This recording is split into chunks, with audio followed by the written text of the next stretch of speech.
Reggie, I wanted to get your thoughts on Keefe D, who he filed an appeal with the Nevada Supreme Court, and he was basically saying that his immunity agreement protects him from prosecution and that the charges should be dropped. Did you see that, and do you have any thoughts about him filing that? Yeah, I saw that. The Vegas DA, and he tried to say Vegas immunity agreement is either. What they doing is playing word games. They playing word games. One minute they got an agreement, and they talking about the one with Greg Cadies, but he keeps forgetting that he didn't have one when he went and met with the Vegas, with the Vegas cops. He didn't have an immunity agreement with them. I don't know, man. I've been asked to stop speaking on the Keefe D case because I may be possibly a witness, and they just don't want nothing used against me. But hey, I'm just here, my channel, and what I do this on Bomb First for with John is because we're trying to educate people because there'd be false allegations out there made. And so the only thing I want to say is it got denied at regular court. He's filing the court of appeal. I think he's fighting the wrong thing. I think he needs to be taking on things like trying to get those tapes dismissed and not admitted. But hey, they trying to play the route of that the immunity agreements or whatever, or the queens for the day shouldn't be admissible. You know, Reggie, I hate to cut you off, but I just saw on my phone that there was another massive data breach. And like I know, every time one of these huge corporations have a data breach, your information is leaked to who knows where. Your risks for identity theft and scams skyrocket. Have you ever wondered how your private information gets out there? This information is compiled and sold by data brokers. This is done without your consent, and legally they have to remove your information if you ask them to, but they make it extremely difficult to do so. And this is where today's sponsor, Aura, comes in. Aura does all the hard work for you. They are all-in-one digital security. With Aura, you get alerts if your information is found on the dark web. You get real-time fraud alerts, 24/7 monitoring to help stay secure, a secure VPN, and always US-based support. So stop leaving yourself vulnerable to data breaches. Go to the sponsor by clicking the link in the description or by visiting aura.com/bombfirst, and you can get a 14-day free trial and see if any of your data has been exposed. But y'all look at this, what Mike Dorsey posted up, and y'all read these things for Murder Rap. These are the things that he breaks shit down so well over there on Murder Rap. I mean, that motherfucker act like I think he's a fucking detective himself, the way he write. He's a writer for, or a director for movies or a film documentary. But the way he explains and breaks stuff down, it'd be so right on. It's just like, Keefe, you told stuff on BET Chronicles. You told these stories, and then you were concerned about, your last interview you did with Art. You were concerned about going to prison by asking Art, what you trying to do? Get me put in prison? I mean, y'all got to read it. I wish I would have told John in advance to read the things that Mike Dorsey highlighted, but I know he probably don't have it handy. But if he does, at the end of this video, he'll highlight the major things. But if not, it'll definitely be posted in the video.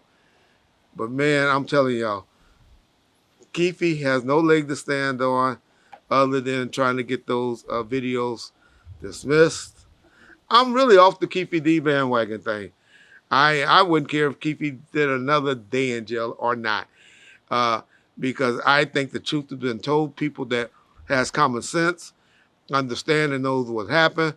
The ones that still believe Reggie or Snoop or this person have it, it's just people that's just trying to muddy up the investigation for their own agendas, or two, just believe that this country and this world is flat. It's just flat. It's only one way. And they can just go straight, and then you have to turn around and come back to travel around the world. That's who you people are. And so it's hard for me to kind of just keep going back and forth regarding this Keefe D stuff. But it was interesting to see. You remember when he was on news crying? Y'all remember this. Y'all remember this, right? Gotta show it again. Keefe D, emotional about his life behind bars and time away from his grandchildren. Yeah, I thought I was going to do college with my grandkids. You know, they're pretty good athletes. You know, 18 years later, you know what I'm saying, I did everything they asked me to do. To cry like a woman? It's a fucking disgrace. His fucking coach turned into a pumpkin. Well, let me ask you this. If they can make him cry, and if he's that weak, what the fuck else can they make him do? I gotta agree with Phil, Tom. Oh, you do you? When you crying and talking about Reggie Wright, y'all remember when you doing it? Well, all of that's good when you just throwing shit on in the media and all of that. But when it's really time to throw court documents up and all of that, there's no mention of Reggie Wright in there because you know that just kill off all of your theories and that just make you look more of a crackpot than you already are.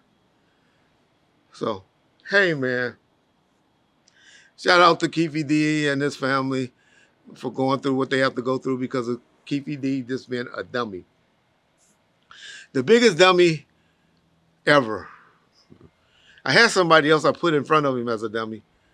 I forgot who it was. But he's definitely top 3 biggest dummy of all times. I think it was Suge Knight I called the biggest dummy.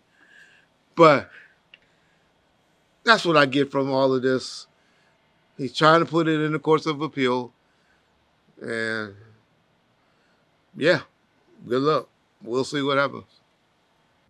Okay, I was just going to say, I do have the Mike Dorsey post if you want me to read it, but okay. So it basically says that a couple of the key issues with Keefe D's appeal when it comes to Mike Dorsey's opinion is, number one, he claims his immunity deal was violated. Quote unquote, Mr. Davis cooperated with law enforcement over the course of more than a decade, relying on repeated assurances that his statements would not be used against him, end quote.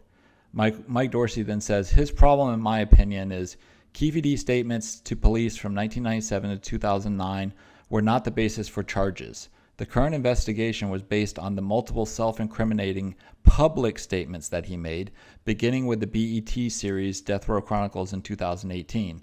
Through a series of YouTube interviews he gave in recent years, leading right up to the raid of his home in July 2023 and the release of his book in 2019. Proffered statements are referred to as Queen for a Day deals for a reason. It isn't a blanket immunity that allows you to make self-incriminating statements for the rest of your life. Number two, he claims that he thought he had immunity, and yet during his Death Row Chronicles interview, when pressed over what happened the moment Tupac was shot, Keefe D told the director that he was afraid of getting locked up and of getting the death penalty. And then in his final interview, which you mentioned earlier, Reggie, with Art of Dialogue in 2023, when pressed over who pulled the trigger on Tupac, Keefe D made the cut gesture to his neck and then said, "We already discussed that. What are you trying to get me put in prison again?" So Mike Dorsey finishes off by saying, would someone who thinks they have immunity be concerned about their statements and going back to jail if they really felt they had that immunity deal? Yeah. And to be fair, it's all opinionated, opinion-based, and we'll see what the judge and the courts decide. And yeah, but that's my belief. That's what any person that's really don't have an agenda would believe. And just got to watch people's agendas. When you hear them saying this or that, or this person has something to do with it and all of that. Snoop Dogg wasn't thinking nothing about, because they did a song. I really don't believe Snoop knew Big Dre was. If that song wasn't bought off the streets and put on there, or was just done at a studio, gave some money to, and was done. I don't think, because y'all gotta understand, yeah, people thought the South Side had something to do with the murder of Tupac in the 97, 98. But did we know about Big Dre and all the players in the cars and all of that stuff? Did we know about that? No, we didn't start knowing about that stuff until the documentary started coming out. It was just always talked about Orlando Anderson. Any of y'all ever say y'all heard other names that wasn't law enforcement connected? prior to 97, 98, you just making up stuff, or you getting things confused with what you know now in 2025 versus what you knew in 1997. So those Reggie's opinions.